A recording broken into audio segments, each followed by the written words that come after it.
एक जगह राम कथा चल रही थी। पवन पुत्र हनुमान संयोग से वहीं से गुजर रहे थे। उनका मन हुआ कथा सुनने का, तो वो भेष बदलकर गांव वालों के साथ बैठ के राम कथा सुनने लगे। कथावाचक ने कहा, जब हनुमान जी अशोक वाटिका पहुंचे तो वहां हर तरफ पेड़ लगे थे और पेड़ों पर सफेद फूल खिले हुए थे। मां सीता एक पेड़ के नीचे बैठी सिसक रही थी। इतना सुनते ही हनुमान जी, जो गांव वालों के भेष में थे, वो उठ खड़े हुए और बोले, कथावाचक जी, प्रसंग तो आप सही सुना रहे हैं, लेकिन वहां पर फूल सफेद नहीं लाल रंग के थे। यह सुनकर कथावाचक ने कहा, नहीं, फूल सफेद रंग के ही थे, बैठ जाओ।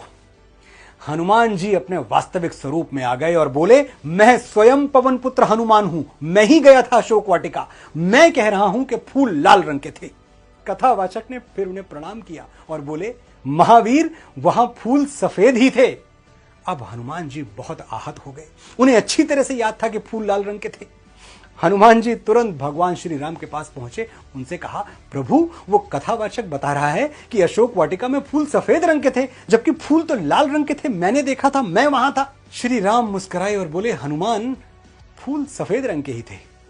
अब हनुमान जी को बड़ा गुस्सा आया। वो कॉन्फिडेंट थे कि फूल लाल रंग के थे। उन्होंने कहा, अरे आपको क्या पता भगवान, आप तो वहां थे ही नहीं, मैं माता सीता से पूछता हूं, वो थी वहां। हनुमान जी माता सीता के पास गए।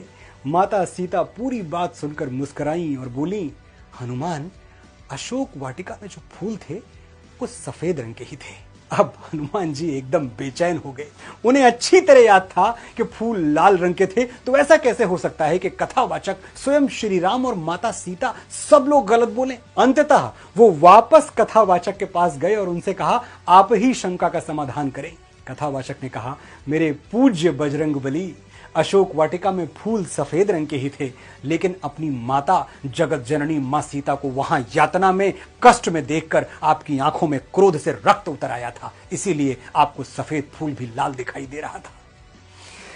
तो जीवन के फूल न सफेद रंग के होते हैं न लाल रंग के, वो उसी रंग के होते हैं जिस दृष्टि से आप उन्हें देखते हैं।